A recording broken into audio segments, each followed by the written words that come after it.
Okay, so that's it. We're running, huh? Let's see. Yeah, right on 12:07. Okay, right on the dot.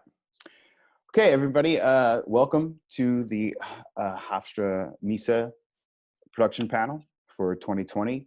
I'm glad to see everybody is attending in such a unprecedented historical time that we're living through here. Being online and collaborating online and meeting each other online is super important right now. So I'm really glad that this is actually come together the way it has. Let's get into it. So first, I'd like to introduce myself. My name is Paul Falcone. I am a freelancer. I've been working in the music industry since I was a teenager. I got my start as an intern at a recording studio at 17. As soon as I got my driver's license, I was living on Long Island at the time. So as soon as I got that driver's license, I got a job as an intern at a local studio. I went to a music school. I went to Berklee College of Music for their audio production program. I went to Berklee for 3 years because I had already started working as an assistant engineer in a studio in Manhattan and couldn't wait to get out of school. So I loaded up on credits and got out of there as fast as I could to get back to the city. When I got out of Berklee, I went to a studio called the Hit Factory. I took a step down to become a general assistant where I was an assistant engineer previously. About 6 months later, I became an assistant at the Hit Factory. About a year later, I started engineering sessions. Spent over a decade at Hit Factory. By the time I left there, I was a resident engineer and had my own studio. When I left Hit Factory, I became a freelance engineer. Shortly, around 2005, I started working out of my own production room, like smaller studio. So I started working less in large format studios and started mixing for the clientele that I maintained from Hit Factory in that smaller room. More recently, I've been getting into live production events. Also, in the last 5 years, I've been doing more audio post-production. I do audio post for TV One. We did a McDonald's campaign last year that was super successful. It was a McDonald's campaign, but it was not a McDonald's commercial. It was behind the scenes stories of inspiring people and how they like their come up story. The live events I've been working on, Missy Elliott's been a client of mine since the late 90s. And we did Essence Festival last summer. We did the VMAs because she won the Video Vanguard Award. More recently, I've started working at ABC TV on their audio team. So that's been really interesting working in broadcast television for live TV and still all the time freelancing. Throughout this pandemic that we're going through, I just started a new project called Fight to Live Another Day. You can check out our website. It's fighttoliveanotherday.org. It is about online collaboration. I collaborated on the song with a 15-year-old girl. She was on The Voice last year. We wrote the song and we're taking submissions from artists to collaborate on the song through our website. So it's fighttoliveanotherday.org. And you can check out my website at pauljfalcone.com. That's my story. It's definitely a little weird not hearing anybody else talk. Maybe some other people can unmute their mics. I guess I'll turn it over to Pat.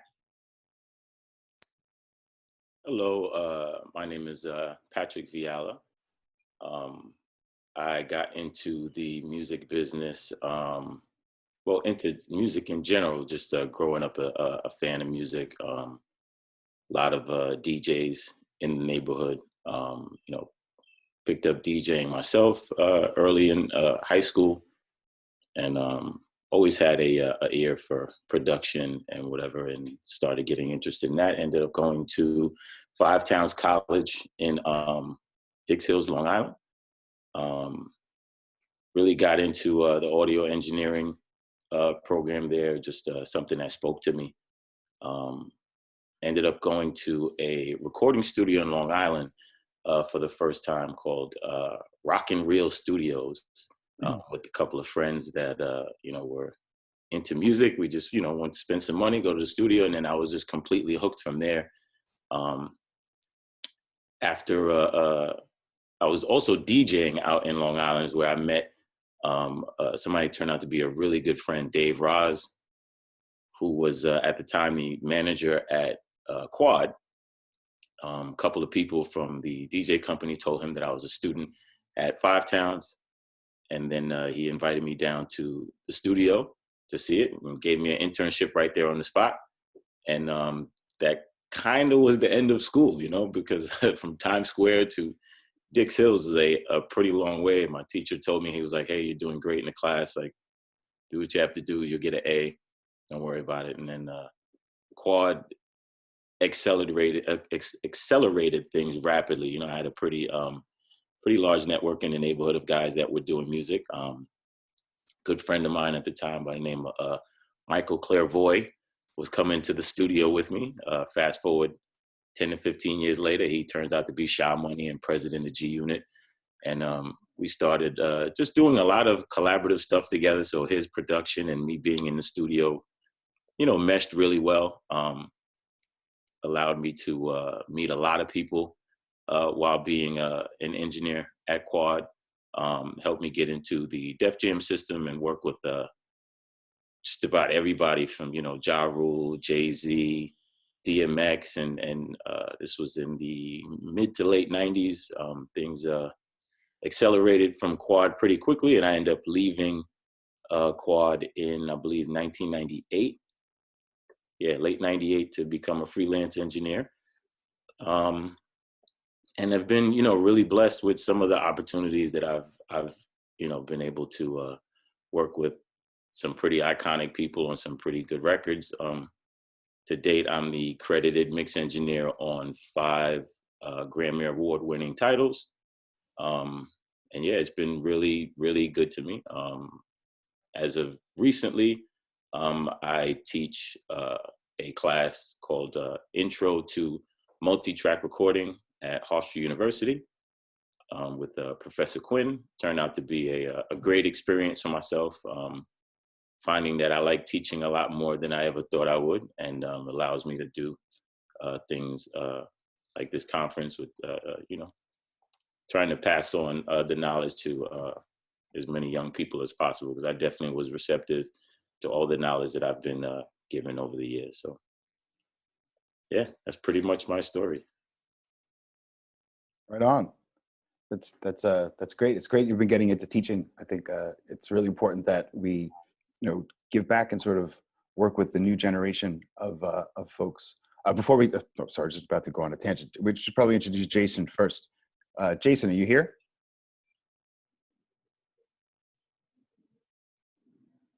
Jillian, is Jason in attendance? No, he's not here. So do either of you know, have his information or can text him or something? Yeah. I emailed him, but I feel like maybe he just forgot. Yeah, it could be.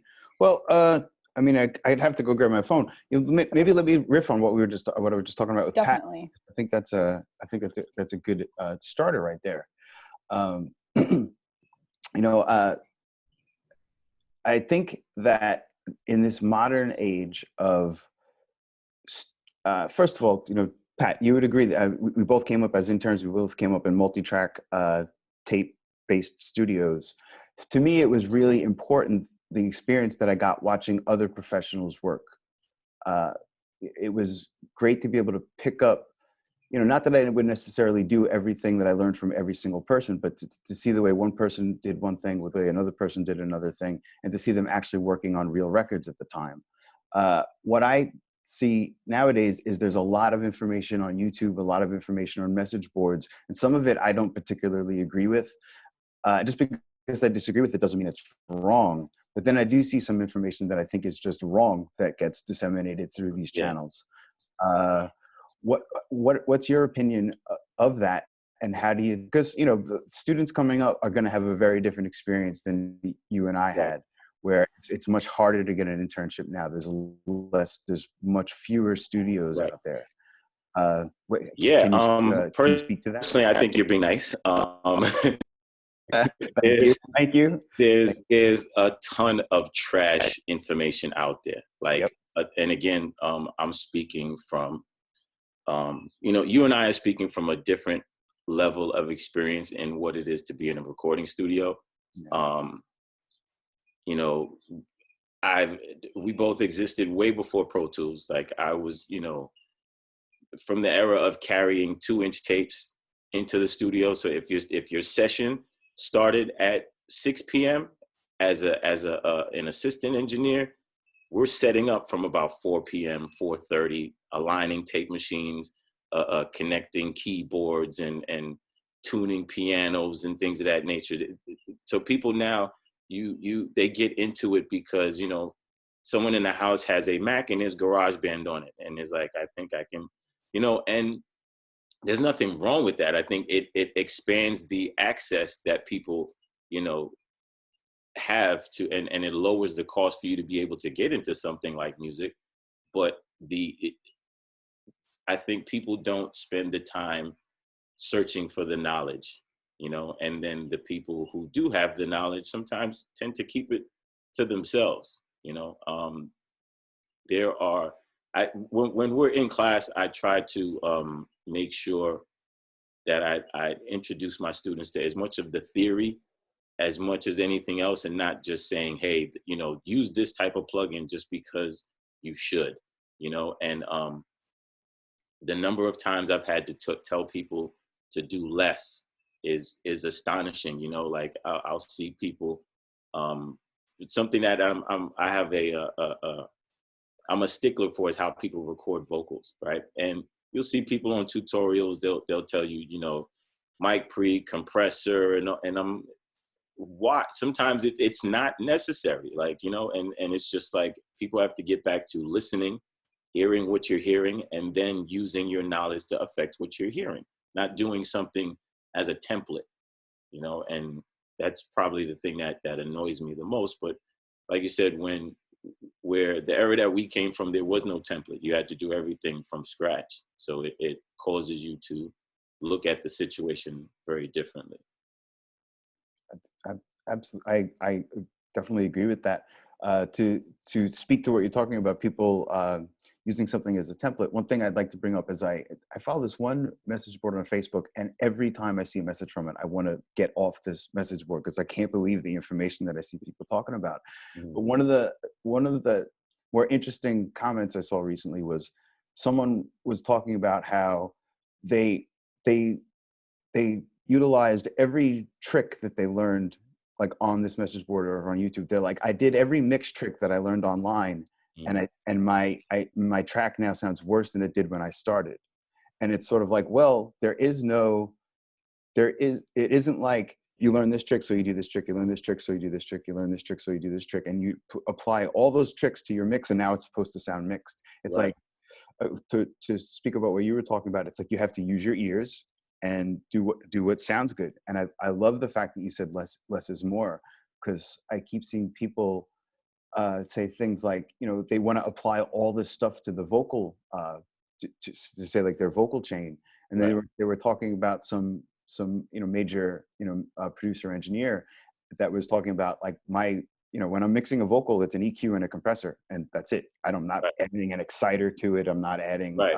You know, an expander to it. It's like all these different things that people learn online. It's like, well, you know, when I'm mixing, I always, you know, duck my reverbs with you know, like all this, you know, exactly. There's so much misinformation, and a lot of it is, you know, to me, it's keeping it simple. People always feel like they need to buy a new piece of software in order to get the result that they want to get. Right. Where I feel oftentimes it's knowing how to use what you have. Exactly. Yeah, 100% correct. I couldn't agree with you more. Like, not only using what you have, and also like, what people don't understand is, you know, if you're making music in 2020, chances are it's starting from a computer and a controller, virtual sounds. Those sounds have been processed plenty. You know, so for you to believe that there's something categorically wrong with the sounds that you're using, you know, it's just, there's nothing that's going to be coming out of a box or any VSTs that needs that much fixing, where you need to have 4, 5, and 6 plugins on a kick or your drum. It's ridiculous. And the amount of stuff that I see people doing is just insane. Quick story that applies to a lot of people. I had this is when I first started teaching, and someone approached me. He wanted me to give him private lessons on mixing. cool, no problem. Turns out he went to a school for engineering and ended up leaving because he always was the type to argue with the teacher. He basically had no respect for authority. He only wanted to listen to me. He thought he would listen to me because my resume was what it is, you know? So finally we get into the studio and we're a couple of weeks in and he's telling me about a song that he spent all this time and money mixing. He actually mixed it in the studio that we were doing the classes in, which was in Premiere. And he was telling me he spent a day and a half mixing it and, you know, he thought it was right where it's at and it's just, you know, it's not 100%. So I'm like, okay. We took this song and I told him, I was like, you have one rule. I told him to take every plugin, every insert, every EQ, everything off, right? Get back to just the raw audio files. And I was like, I'm gonna give you some time. You have to mix this record. The only thing you're allowed to use is the faders and the pan, and that is it. And he looked at me like I was crazy. I was like, I'm gonna go get some food. You come back, the only thing you get to use is the faders and the pan. I go get some food, I come back. He looks me in the face, he's like, this is the best mix I've ever done in my life. And I was like, because you're doing too much. Yeah. You're doing way too much. And it's, with a lot of people, they get away from the appreciation for the audio and want to start pushing buttons and affecting things. And like you said, use these tricks. And there's no trick to making good music. It's just, you know, you listen to what you hear and affect it if it needs to be affected. Yeah, I think that's the hardest part my perception is that's the hardest part for people coming up because they do hear about all of it's almost like I get the impression that people are looking at it like, well, this is what everybody does. They do all of these different techniques and that's how records sound amazing. It's like records sound amazing because people with good instinct and good ears are working on those records. Right. You know, I do a lot of, you know, vocal tuning has been a big part of my career. And people tend to think that when I say that, it's because I've worked with awful singers. And what it is for me is I've worked with some pretty amazing singers and we know how to use tuning to make those vocals sound absolutely stunning. But we're starting with someone who can actually sing to begin with. And we're using tuning to fine tune it. To apply that to talking about these mix techniques, it's like, yeah, you may pull a trick out of the bag every now and then to bring something like really to the next level, but it's not like you throw every one of those tricks at something every single time. You have to sort of know when to use something and know when to not use something. Yeah, you know, I have these quote unquote tricks up my sleeve as well. It's like if you think of them as like a really big bat utility belt. You know, and there are some tricks that I haven't used in years because the opportunity has not presented itself. You know, so but there's no 2 days as a engineer, producer, whatever you fit in that mold. No 2 days are going to be alike, and one day those tricks will be used. But like you said, if you're sitting there throwing everything at it, you're not actually doing your job. You know, as an engineer, your first job description is to be a critical listener, and and like you said, so you know, one of your clients is Missy Elliott, right? As great as she is, what would make you think that you need to do all of this stuff to make Missy Elliott sound good? Exactly. And that you're 100% right there. Whereas, you know, when she sends me something, usually I barely have to touch it. Yeah. You know, it's because, you know, it's coming from her. Like she's amazing. Her timing is great. Like her pitch is great. Her performances are great. There's very little that I have to do to it to bring it to that next level other than just mix it. Right. Or whatever it is that my task is for that particular project. Right. So, and that speaks to, you know, something that gets thrown around a lot is, you know, fix it at the source, you know, or, you know, if you want to get a great guitar sound, make sure you've got a great guitar sound coming out of that amp. Yes, absolutely. You know, and then at that point, it's like, you know, people talk about all these different miking configurations. It's like, if you got a great guitar sound coming out of the amp, you throw 57 in front of that thing and it's going to sound amazing. You can record it through anything. You're absolutely right. You know, I see a lot of people talking online how, you know, they think their projects are going to sound that much better because they need to buy a new audio interface, or like they don't like the way their projects are sounding. They need to buy a new clocking device. It's like, well, most likely it's the interface and the clocking device are not your problems if you really Right. like the way your projects are coming out. Right. It's more fixated at the source. Get a better performance. I worked at this, to go back to this project I'm working with now, this 15-year-old girl. Her name is Michaela Estelle. Just to give this as an example, she's an amazing singer. She recorded her vocals into her iPhone, one take, and sent them back to me. They threw a little auto tune just to straighten it out a little bit, and not that she needed to be tuned, but just to make it a little, again, this is one take singing it into her iPhone, and it sounded amazing. I mean, I was kind of blown away by it. Just to show you, just to show us all that whole fixing it at the source. It's like, wow, this is a great singer. Yeah. And it sounds amazing coming off iPhone voice memo. Yeah.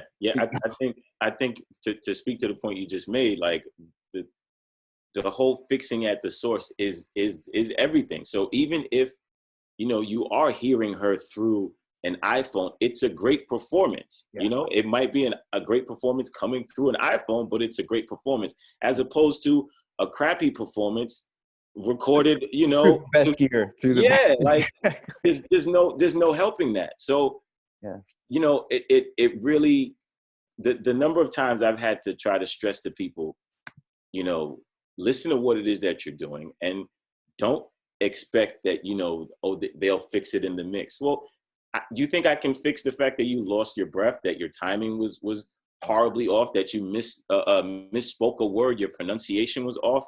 That's something that you have to take pride in the product that you're putting forth, and have respect for the recording process, the editing process, and the mixing process. And as long as you do each one to the best of your abilities, you should be fine.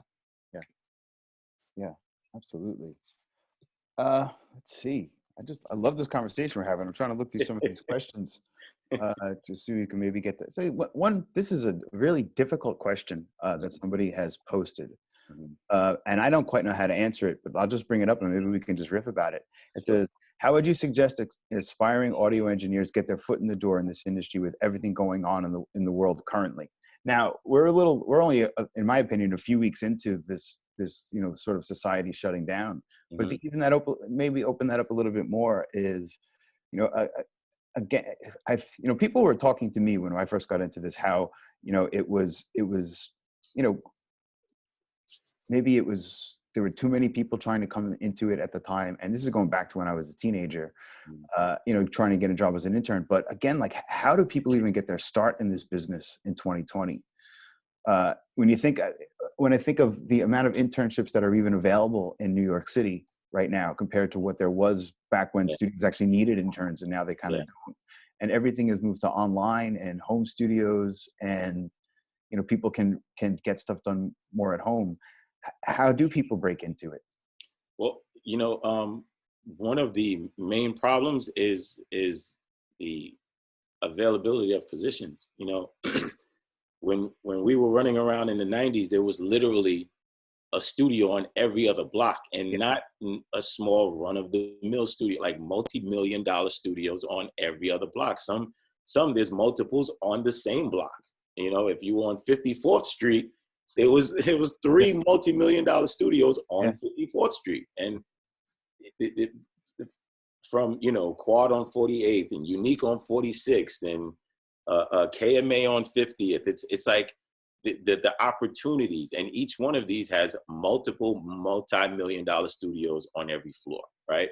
So now with those being shut down, to me, the number one thing is your location. I knew guys that were coming up to Quad for internships. They came from Florida. There were people coming from the Midwest, and if you're in New York, you're still going to have more opportunities than most, but even New York's opportunities are being depleted. If you're in LA, there are more opportunities because they still have some of those large format analog studios around. But one thing I would advise people to do is to diversify. Everybody wants to do music because that's where the glam is at, but there's going to be a lot of places that do audio and video, like you said, whether it's ABC News or something in broadcast, a live setting. You're gonna have to broaden your your desires as far as a position, broaden your skills. You know, maybe you need to think about starting with the AV, whether it's with a company, a traveling company, or someone doing you know, setting up AV for conference rooms, or some type of other corporate situation. But you know, like I said, it's not the glam of the music industry, but there's not as many spots to fill as there used to be. And there's a reason for it. You know, you want to get into it because you don't want to stay an intern. You want to be working at some point. So yeah. I'm sure you can say, Paul, the same, even for the veterans, there are less opportunities because more of these opportunities are staying in-house. They're staying in the home. They're going to the lowest bidder, you know, things of that nature. So not trying to discourage anyone, just letting them know it's going to be, you know, more difficult now in 2020 than it was in 1994. I completely agree with that. I think that it's important for myself, and I think I would preach this to other people. It's important to separate the job from the dream. Meaning, I love making records. If I could sit in a room 14 hours a day, 6 days a week, like we used to be able to do, making records every single day, that's what I would do. And it's become more about spreading out. And I love that you talked about, you know, people getting into things like touring. And for me, like just seeing the way television is, like that's a good job. You know, yeah. Touring is, I mean, to talk about touring, everybody's tours just got canceled this coming up spring. But meeting these folks in the touring industry, playback is a huge position in touring. And there's an entire industry built around people building playback rigs and running playback setups. You know, almost every single, I would say every single one of these major tours has someone in the playback position that's there. Even if there's a live band, there are playback tracks, even if it's just a click track for the band. Yeah. Playback so they can sync the light show and the video screens and everything else that goes on with that tour. Yeah. And, you know, again, there's very few positions for this, but I like that you said diversify, you know, getting into, you know, for myself, and what I would preach to students is, you know, get into as many different situations as you can. You know, it's definitely keep working on music, but you know, see what else is out there that can help make you money. Probably, I think probably one of the most valuable things that you can do for yourself, if you're an aspiring engineer, you already have the gene in you to do something really tedious and annoying for long periods of time, right? If you can make yourself as fluent with video as you are with audio, you can probably quadruple your opportunities, because there are that many more opportunities that combine the two than are available just for, you know, people doing audio. And like you said, it might not be exactly what you want, but you know, if you're still young in your teens or 20s, you don't know what you want anyway. So, you know, diversify and see what's out there, and you know, just be open to a lot of opportunities. Yeah. So I'm just reading through the chat a little bit here. Some more questions that are being posted. Let's see. You know, I'll get to these specific questions. You know, one thing that's really difficult to do, and I know it was for myself, and what I try and tell people if you are looking for a job, try and you know, look. It was easier for us because I used to just look at the credits, and I would see what studio. I could look at studios like Quad or Hit Factory or Sony and see that the records are being made at those studios. So those are the places that I would apply to. But I think that still, you know, if you see projects and you know where they're getting made, try and head to go work with those professionals in order to get put into that environment to learn those skills. It is just so much harder to even teach that in 2020.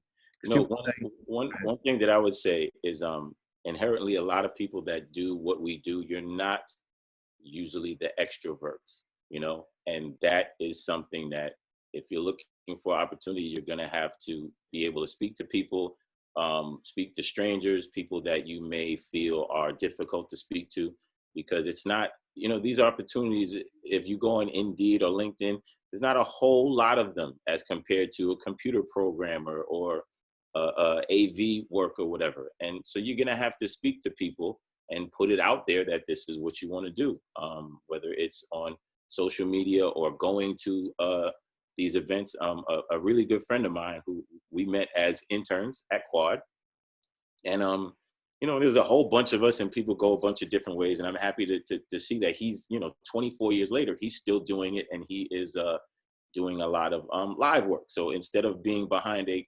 console in a studio, he's behind the console at someplace like Sony Hall. So he's still doing exactly what he wants to do. With yesterday Bill Withers passed away, so he has video footage of him working on a Bill Withers performance, and Wyclef Jean and all of these other artists, and it might not have been what he envisioned. He probably never even thought of it. But how many times have we been in a Sony Hall or your local amphitheater? There's someone sitting behind that board. Maybe go speak to him. Maybe that's not something that you're really gonna see on LinkedIn or Indeed, but you have to put it out there and put yourself in that world. Even if it's just you're just the annoying guy asking for a job, at least you're doing something to put yourself in that world. It's not the easiest field to get into. Yeah, absolutely. And I love that you said that these jobs don't show up on LinkedIn and Indeed. And, right. And it is about putting yourself out there and networking and making connections. And it can be as simple as walking up to the front of house guy at a concert, being like, hey, say your name, tell your story. Like, this is who I am. This is what I'm up to. I'd really like to, interact with you. Can you give me your number? Can you give me your Instagram? Can you give me your Facebook? So we can stay in touch. Yeah. And then it's a matter of staying in touch. And when something comes up, then they remember that person. They're like, oh, this is the guy that came up to me when I was doing a show at, in Chicago or Detroit or, New York. And hey, there's an opening on our crew. We need somebody to pull cable. So who else are they going to call? Yeah. If something I tell people all the time, if you've ever seen a really large traveling tour, it's like a dozen 18-wheelers, right? And they're setting up from 2 days before. So wherever you are, if you're in New York, you see something set up at Nassau Coliseum or anywhere, and you see, go ask one of these guys. Again, this is not something you're going to see on Indeed. You'd be like, hey, do you guys need an intern? Are you guys hiring? Now, you might end up living on a bus for 6 months, but that's what the job entails. And that's just what it is sometimes, And sorry not to interrupt you. And as much as it may sound not appealing to live on a bus for 6 months, that's the way other people have done it. So if you really want to do it, then that's what you're going to have to do. I mean, I don't care if you're the last runner on the bottom of the list, or if you're Beyonce. When you go into Coachella, you're living on the road for however, home is where it is. The money is not at home, so. And it's true to always understand that there's a line of people behind us waiting to get that job. It's like, you got to show up with your A game, every day, because as soon as you don't, the next person steps in. Absolutely. And what's crazy? That's part of the reason of why so many people are reluctant to pass the knowledge as well. I don't subscribe to that, because I was, like I said, I was blessed to watch some really talented engineers at Quad, and they had no hesitation in teaching me things that are still with me today. But there are other people that wouldn't, because they look at you as the person that's going to take your spot. And don't let that discourage you. You just have to step up your efforts. Completely. So just looking at more of these questions here. I'm just laughing at some of these questions. It says, to elaborate on the social aspect, do you have any crazy experiences with people, and how do you navigate those experiences? Oh my God. I think the answer to that is yes. Yeah. And I'm not sure if I can really get into it. But I mean, okay, maybe I can answer that a little bit. The music, specifically the music industry and the entertainment industry in general, you're dealing with egos, and I don't mean that in a negative sense. You're dealing with, maybe I shouldn't even say you're dealing with egos. You're dealing with a lot of people that have worked really hard to get where they are. And a lot of, maybe people don't appreciate how hard these people have worked because it looks so easy and effortless. But I don't know anybody that's, at the top of their game that hasn't busted their ass to get there. It's in one way or another. Part of it is making it look like it was effortless and not showing how hard it was to get there.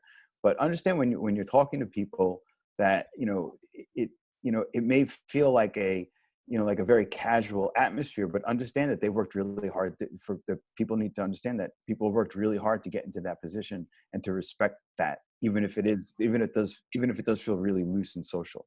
Yeah, yeah. I try to tell people that, especially as an engineer, because of the amount of time that people spend in the studio, you have to, people have to be able to tolerate you, Mhm. for lack of a better word. But no one is going to want to have a negative energy around them for 12 hours when they're trying to be in a creative space. So um, it's definitely something that is a learned experience, um, and just to answer the question more directly, yes, there are probably far too many, let's just call them awkward experiences that I've had to navigate through, of the weird variety, the violent variety, and not every situation is for everyone. A situation was opened up to me because the client was, let's just call him very, very of the street, Yeah. and things got heated to the engineer that was working. What he considered was heated, and it made him feel endangered. And he was like, "Yeah, I'm not doing this." But it didn't seem like that to me. Like, I understood who this person was. Was he a threat if provoked? Sure, but what it didn't prevent me from wanting to be in that situation. It was a well-known rapper that I won't name, but it was something that, because I was a fan at the time, I was like, yeah, no problem. Like, it didn't phase me that way, but there are probably some other situations. Actually, there are some other situations where I had elected to remove myself or not even be considered for it. Once the phone call comes in, it's like, yeah, I'm good on that. The song got done, the album came out. It's not you're not going to stop anyone's show. So, I definitely don't want to do anything that's going to compromise your safety. But the ones that are weird or awkward, again, it's the creative process is something that would people, like you said, some people are different personalities than others. One being you work a lot. I'm gonna repeat it again with Missy a lot. I worked with Missy maybe one time in the early '90s, and she's not one to open up very easily to people. And it's like she asks people to leave the room when the performances are being done and all that. So that's not something that's easy to penetrate, and that's not up to whoever the prospective engineer is. And some situations you're chosen for, some you're not. And it's really what you bring to the table, your personality, your likability, your talent, and all those things. So it's some of it is luck as well. It's really not something that you can, how to navigate it. Either you can or you can't.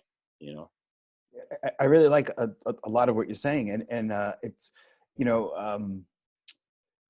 you to get into these situations, you need to feel comfortable. But more importantly, those people need to feel comfortable with you. And what I would always see in people that would be new to the studio, they didn't know how to walk into a room and just like kind of sit back and observe what was going on for a while and just like listen and figure out what the scene was and then figure out how they could fit into it. People would come in and they'd be talking over the music, or just like talking over the music was a big one. Like if music is playing, don't raise your voice so you can be heard.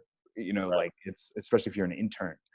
But artists need to feel comfortable with the people that they're working with, and more importantly, the people that are around need to sort of enhance the creative process. And like you said, you will be asked to you will be asked to leave the room, Right. and that's not necessarily like they don't like you. It's that they, right now something's happening and they don't want any other distractions. They don't want any weird energy around in the room when they're being there. Right. If we can figure out how to become an asset that helps enhance that energy, that's when you really click with the client. Yeah. I think and being able to keep all those things into consideration and still do an exceptional job is what is going to keep you coming back. Yeah. Yeah, it's really not there's an unlimited number of situations that you know we could talk about, and how to work it is not really a definitive answer. You know, Yeah. there was a period of time where I was working with both 50 Cent and Ja Rule when all that stuff was Oh happening. wow. And Yeah. it's like, you know, it's not picking sides. I want to be, I have a relationship with this side, I have a relationship with that side. And there was actually times where both sides were in the same building and I'm with both sides. And it's just, I don't know. I couldn't tell you it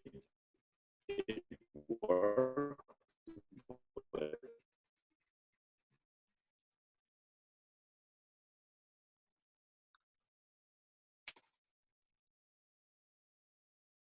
Yeah. you know, Because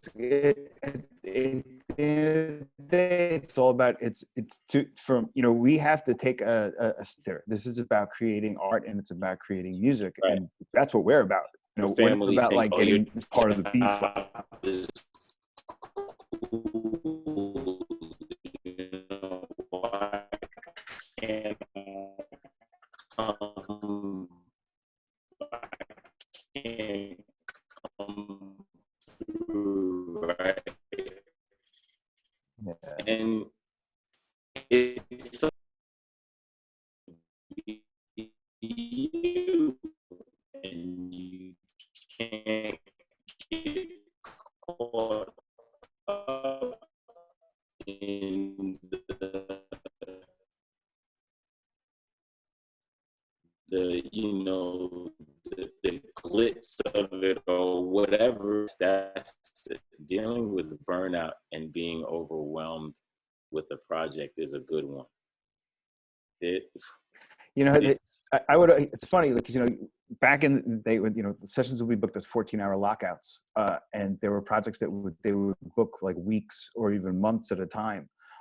And if we didn't get that seventh day off by the eighth or ninth day, people were at each other's throats. mm-hmm. So, you know, burnout is, you know, being able to take breaks and get away from the process, even if it's just, you know, go for a walk, like Yeah, just yeah, something to step out of it so you're not so caught up into it. I know for myself, a lot of times what I've learned as I've gotten older is sometimes I just need to sleep on it and not, you know, not react to the way I'm feeling, you know, right now, you know, because I am getting burnt out and I am getting exhausted, and I need to take a break, step away from it, become myself again, and then get back to the project. yeah. I I could think of burnout on a short term and a long term. Like if there's been times where I'm mixing a song and it could be a great song and you're into it and everything, but you know this is like you said, hour 12, hour 18, and your ears may just be you know not only fatigued from listening but also from fatigued from the song. Your perspective from the song might be lost. So a lot of times I'll step away from the mix, like you said, go outside, get some fresh air, and when I come back, I'll have like a little jam session with some other music that I know is well mixed to reset my ears. You know, almost like when you're smelling perfume at a store and they give you the coffee beans to Mm-hmm. reset your nose. You know, on the short term, I'll do that. Another type of burnout that I find even more difficult to deal with is sometimes, you know, I've come across clients who run on like these batteries that I don't know where they get them from, and you just can't keep up. Like Swiss Beats, for instance, this guy he doesn't sleep, and I'm a normal dude that will fall asleep. If we've had a 12-hour session, I'm sitting in a rolling chair. We just finished eating and the lights are dimmed. Like, yeah, I'll nod out. And there are some clients that you come across that just when they're in that mode of being inspired, they'll go till the sun comes up and goes back down again. And you just, you know, whether it's taking vitamins, doing push-ups, like splash cold water in your face. It's just like, to me, those are the ones that are more difficult to deal with on the burnout, you know, and I've been in that situation quite a few times. Yeah. Yeah. Let's see. You gain more improvement from putting out a bunch of tracks or focusing on a single track until you feel it's perfect. Oh, these are such difficult questions to navigate in 2020. What's the quality online when your ears get tired? You need to reset your. Yeah, that's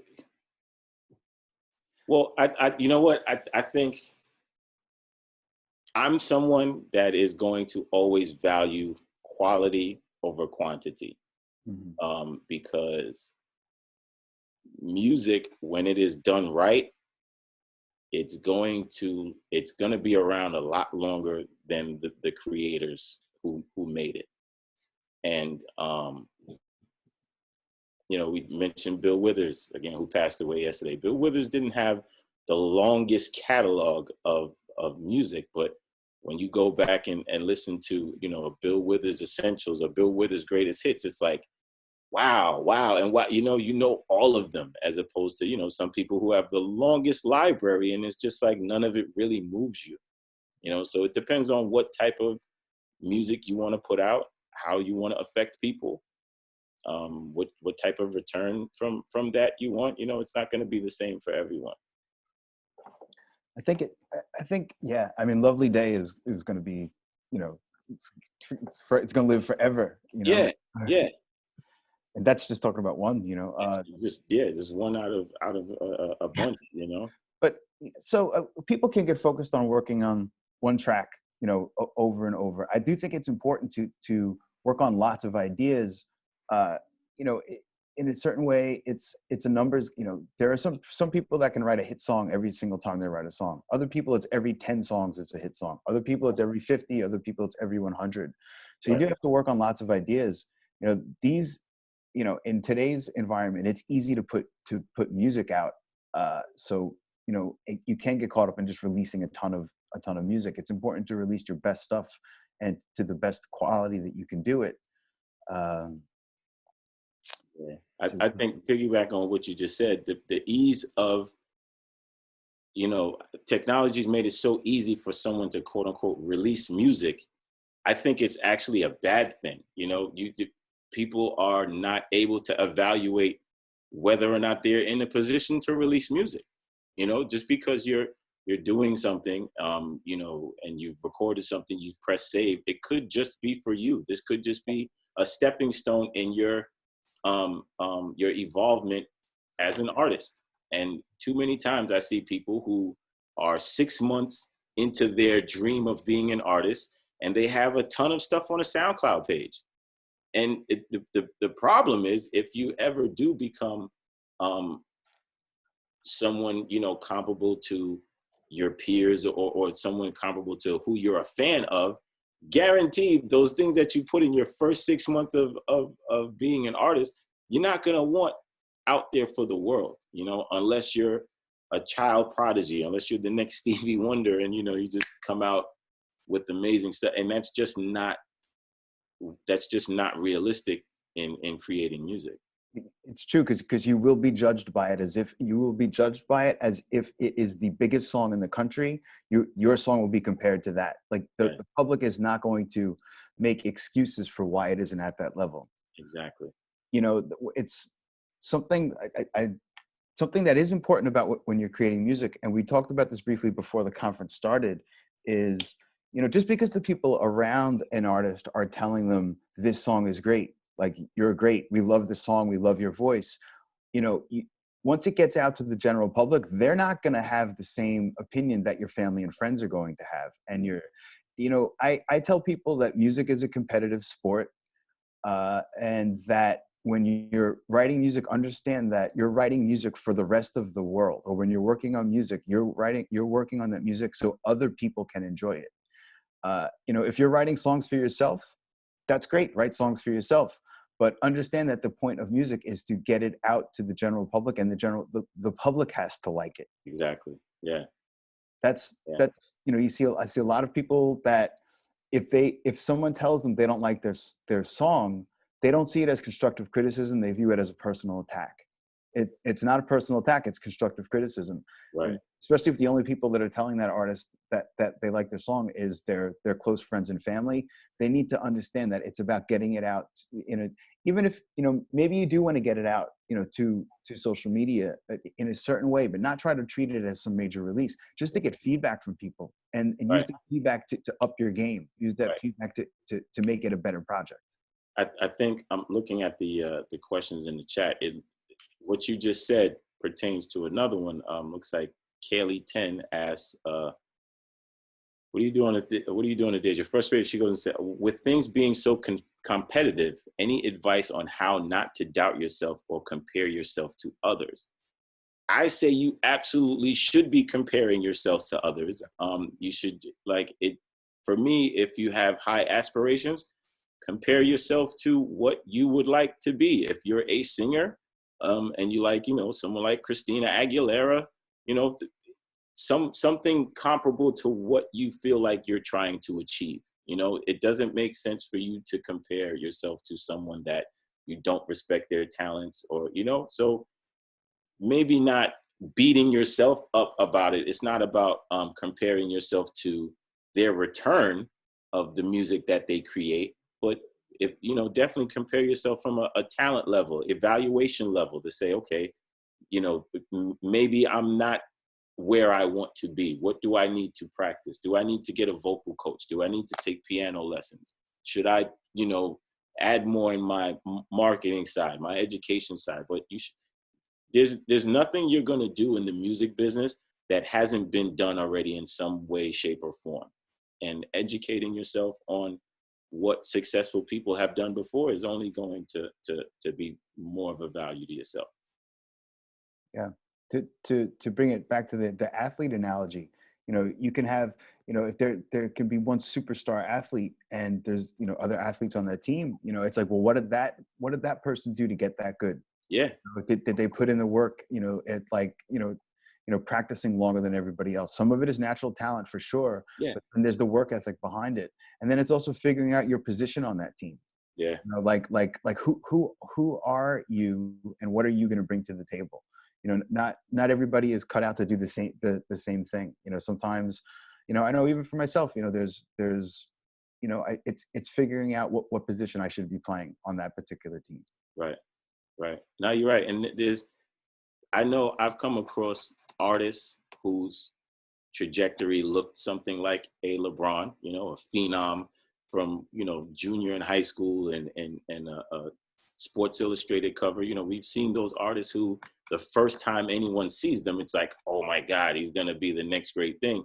But then you have those people who are the workhorses. Like if you look at a Kendrick Lamar, like that's a huge name that some people may think he's only been around for, a number of years. But you do your homework, you see he's been putting out mixtapes for years and years and years and years. He wasn't a household name back then. So he's the one that's, in the gym every day, playing in local tournaments and going to the JUCO and all, as opposed to a LeBron is like out of here from the gate. And I mean, so trying to compare yourself to someone's year 10 versus your 10th month it shouldn't be for something to beat yourself up in. It should be for inspirational value, for educational value. A lot of these people have put a blueprint out there for you, for whether it's you're someone that has zero connections and an internet connection and some talent. There's someone that you can look at and say, hey, he did a lot with the same resources I have, as opposed to someone who has a great voice. They can play the piano. They're in Los Angeles. You can take positives from a lot of successful artists out there and implement it into your plan. Two takeaways I have from what you were saying is, for like luck is putting yourself in that position to be lucky. Right. You've got to sort of put yourself there. Right. And hard work beats talent when talent doesn't work hard. Every day of the week. So there are the hard workers and then there are the talented people. But as soon as someone that's talented slacks off, then the hard workers beat the talented person. Yeah. But it takes both. It takes both. It takes hard work and talent. It does. It absolutely does. You're right. And what's the messed up part is the really, really talented people are inherently not hard workers. Yeah. And it's just, having a team.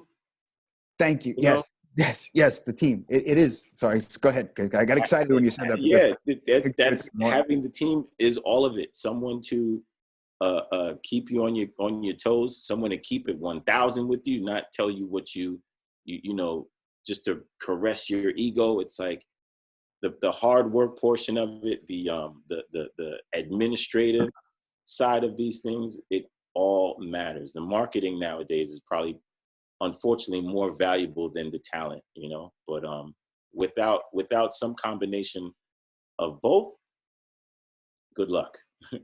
With the artists that in say the last 5 years especially, it's gotten much easier for artists, even major artists, to put their music out themselves. And the people that I see struggle the most are the ones that try to do everything themselves. They're the ones trying to answer the emails. They're the one trying to get organize the photo shoots. They're the ones trying to put the tour together.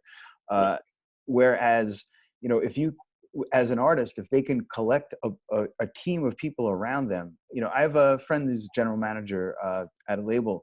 And he'll speak to the artist like, are you going to be the one answering emails at 9 o'clock in the morning? I know you want to have that much control over your project, but you be the artist. You write the songs, and then put the other players around you that are going to really make this project get off the ground by putting that solid team together. Teamwork makes the dream work, and that is really the truth. But I think everything that we're talking about all comes back together, but for those that don't have the team, finding them is just as simple as putting yourself out there to people other than your friends and family. 100%. It's really true. If the chances are you don't have an aspiring media mogul in your family, you don't have an aspiring artist manager in your family, but going to places where there are like-minded people, such as a conference like this one, or an open mic night, or a talent search, and meeting people. Not everyone wants to be an artist. There are some people that have A&R aspirations, production aspirations, looking to sign an artist, looking to manage an artist. But you're not going to find that with, probably with your friends and the friends that follow you. I think that speaks to finding people that are interested in the project for the right reasons. Yeah. Meaning that it could be the reason could be that they want to make money off this project. So they're going to do everything they can to make this project successful because they want to get paid. And that could be the right reason. It's not because for someone that believes in it, could be money can be a great motivator. That's what I mean. Yes, as long as they believe in the project, it can't be the only issue. But if you're an artist looking for a manager, they need to believe in your project, and they need to be like, okay, this is my job. Right. It can't be like, oh, I have a cousin who wants to manage me, and they're doing it because they're their cousin and they just want to be around like an entertainment industry type project. Right. It's like, well, if you find someone and their job is to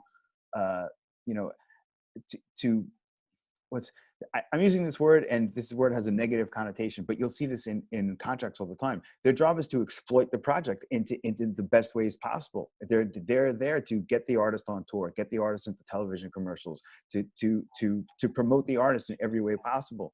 That's their job. They're not doing it because they like the person. They're doing it because that's their job. Absolutely. Yep. Absolutely. 100%. And that word exploit does kind of, feel bad, but that's pretty accurate as to what it is. No different than, when someone signs a publishing deal, their job is to get money back on their investment. Yeah. So exploit would be a pretty accurate word, so if they can put you, on 10 commercials and get you on this person's project and writing for that one, and it's all because they're looking for a better return on their investment. Absolutely. And for someone who's going to be your manager, their investment is their time and energy into your project. So they want to get a financial return for that. And that's not a bad thing. Too many people want to do everything because, I want to keep that 15%, or I don't want to. Okay, so you want to keep 100% of nothing, or would you rather have 85% of something that can be lucrative? Yeah, exactly. You need to, people need to understand that they are going to give up a percentage of whatever it is to find the right people involved. Yeah. And that people are getting involved, not just because it's fun to do, but because like this is a business. This is a business. We're all here to be smart about it. And definitely meet. I've met especially indie artists in the last year where all of a sudden their best friend is their manager. It's like, okay. Yeah. And I'm trying to tell them, like, you need to find people that are going to take your career seriously. Yeah. Because now their career is on the line too in order to make that happen. It's not just someone that wants that's just happy to be there. Yeah. I mean, and sometimes it's not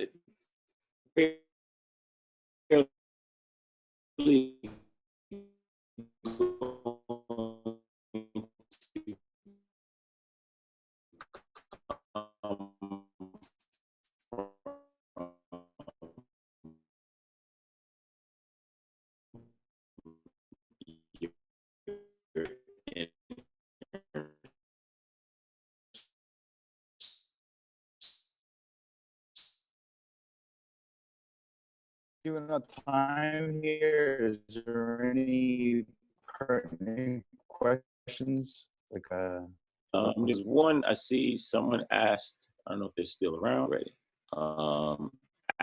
Allison Levy asked, what are some tools or plugins that you use a little bit earlier? If my advice to you, if you're on the beginner or even intermediate side or even advanced side, I think, you know, we have some staples. I'm usually hesitant to tell people what my stuff is like, oh, he mixed such and so, that means I have to do this. It's absolutely not. That, because of how people take this advice, is specifically why I don't recommend any plugin. What I do recommend is that you try multiple plugins and see what is giving you the results that you're looking for. The biggest problem is people that are just starting out with mixing, production. They don't know what they're looking for. And the best way to go about it is listen to a lot of music. Listen to a lot of music that you think is, you know, appropriate to you or good quality as far as mixing and production. And then you can start to evaluate better what each plugin does, like a before and after. So if you're using it on a lead vocal, get to know that lead vocal intimately in its rawest form, so that when you play the audio through a plugin, you really know what's happening, as opposed to just Pat Viala says that's the one. Anyone giving you that type of information is the wrong person to be getting information from. I would say that, again, there are no magic plugins, kind of like you're saying, and it's difficult to recommend specific ones. To say, you know, an EQ and a compressor, you know, maybe a de-esser and a reverb, maybe a delay. Mm-hmm. But more importantly, what I think people don't get about vocal production is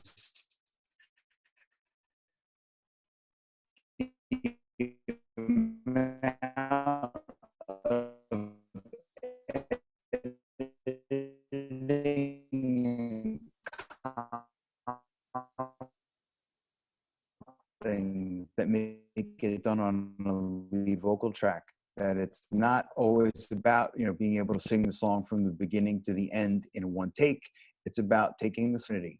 So we're trying to make it sound freaking amazing. Yep. And there's a lot that goes into, sure, there are some singers that I worked with where like they really nail it, you know, in just a handful of takes. Some of the best singers I've ever worked with are the ones that know how to nail it in many different ways, and then we work hard copying it together to make it sound like the best day of their lives that they ever performed this song. Yeah. So a lot of it goes down to the recording process. I think the majority of it goes down to the recording process and the performance, because you can only improve what you're given, you know. So if someone gives you crap on input, a really, really good engineer can bring that to decent or even good.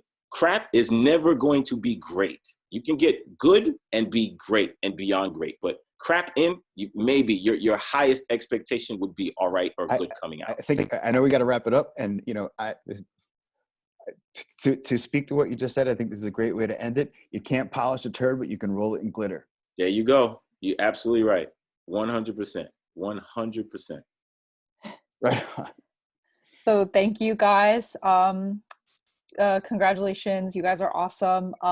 For the participants and panelists, we would invite you to stick around for our A&R panel coming up at 1:30.